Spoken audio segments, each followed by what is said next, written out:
ও শুধু বেছে বেছে মুসলমান মারবে না, মুসলমান মারবে কারণ ও জানে এ মোদিকে ভোট দেয় না, এটা প্রধান কারণ, তাই আগে মুসলমান।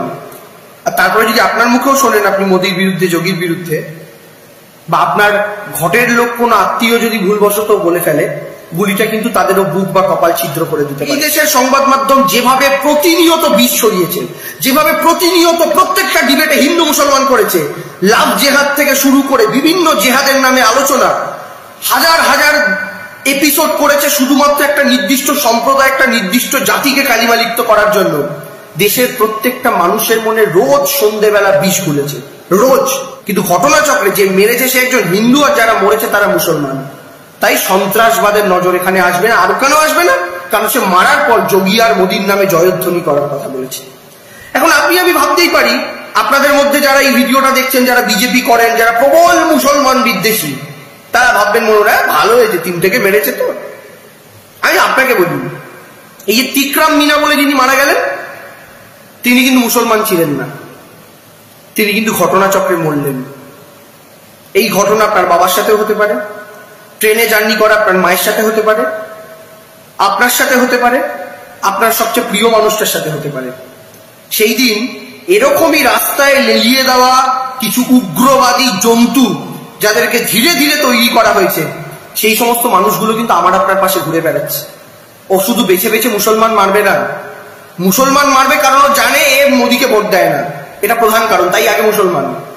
আর তারপরে যদি আপনার মুখেও শোনেন আপনি মোদির বিরুদ্ধে, যোগীর বিরুদ্ধে, বা আপনার ঘটের লোক কোনো আত্মীয় যদি ভুলবশত বলে ফেলে, গুলিটা কিন্তু তাদেরও বুক বা কপাল ছিদ্র করে দিতে পারে।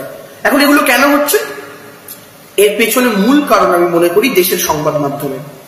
এই দেশের সংবাদ মাধ্যম যেভাবে প্রতিনিয়ত বিষ ছড়িয়েছে, যেভাবে প্রতিনিয়ত প্রত্যেকটা ডিবেটে হিন্দু মুসলমান করেছে, লাভ জেহাদ থেকে শুরু করে বিভিন্ন জেহাদের নামে আলোচনা, হাজার হাজার এপিসোড করেছে শুধুমাত্র একটা নির্দিষ্ট সম্প্রদায়, একটা নির্দিষ্ট জাতিকে কালিমা লিপ্ত করার জন্য, দেশের প্রত্যেকটা মানুষের মনে রোজ সন্ধ্যেবেলা বিষ গুলেছে, রোজ। এবং তারই পরিণাম আজকে এই ঘটনা। আপনি টেলিভিশন চ্যানেলগুলোর আলোচনা শুনুন, সঞ্চালকেরা ডাইরেক্ট একজন মুসলমান মৌলবীকে পয়সা দিয়ে এনে বসায়, তাকে দিয়ে উগ্র কথাবার্তা বলায়, আর সঞ্চালক আর বিজেপি মিলে একসাথে তাকে কাউন্টার করে, এবং যা তা সাম্প্রদায়িক আলোচনা রোজ। একজন সাধারণ মানুষ যে টেলিভিশনের সামনে বসে দেখছে, যারা বোঝে না এগুলো পয়সা দিয়ে করা হয়, যারা বোঝে না এর পেছনে কত গভীর প্ল্যান, খুব সাধারণ খেটে খাওয়া সাদামাটা মানুষ, তাদের মনে রোজ ইনস্টলমেন্টে একটু একটু করে ঘৃণা ঢোকানো হয়েছে। আর সেই ঘৃণা ঢুকতে ঢুকতে ঢুকতে ঢুকতে এক একজন আতঙ্কবাদী তৈরি হয়েছেন, এই চেতন সিং এর মতো। এবং আমি বলছি এই চেতন সিং কিন্তু একা নয়, আমার আপনার পাশে এরকম হাজার হাজার চেতন সিং রোজ ঘুরে বেড়াচ্ছে। আমার আপনার পাশে এরকম চেতন সিং প্রচুর, ট্রেনে, বাসে, রাস্তা ঘাটে, সর্বত্র। এটা নিয়ে আলোচনা হলো কারণে পুলিশ রক্ষক হয়ে ভক্ষকের কাজ করেছে। কিন্তু এরকম চেতন সিং কিন্তু আমাদের আশেপাশে রোজ ঘুরে বেড়াচ্ছে দাদা। এবং আমি আপনাদের বলছি, এদের শিকার কখন আপনি হবেন, কখন আপনার বাড়ির লোক হবে, কখন আমি হব, আমরা কেউ জানি না। নরেন্দ্র মোদী বা বিজেপি এসে মিডিয়াগুলোকে পারচেস করে দেশটাকে আজকে এই জায়গাতে নিয়ে গিয়েছে। এই কারণে দিল্লিতে পরিবর্তন দরকার। এই এক একটা চেতন সিং এ যদি ট্রেনের মধ্যে পুলিশ হয়ে চাকরি হারানোর ভয় না পেয়ে ধারাধার গুলি চালিয়ে 3টে কোচ দৌড়ে গুলি চালিয়ে মেরে ফেলতে পারে, তাহলে ভাবুন এই যে হরিয়ানায় আজকে দাঙ্গা চলছে, মণিপুরে আজকে ঘটনা, দেশের বিভিন্ন প্রান্তে রামনবমীকে কেন্দ্র করে দাঙ্গা হলো, এরকম কত মিনা লুকিয়ে থাকে যারা এই দাঙ্গাগুলো ঘটায়। কিন্তু টেলিভিশন চ্যানেল তখন আবার ওই ঘটনাটাও ঘুরিয়ে দেয় মুসলমানদের দিকে, যেটা এখনো হরিয়ানা নিয়ে ঘটানোর চেষ্টা করছে।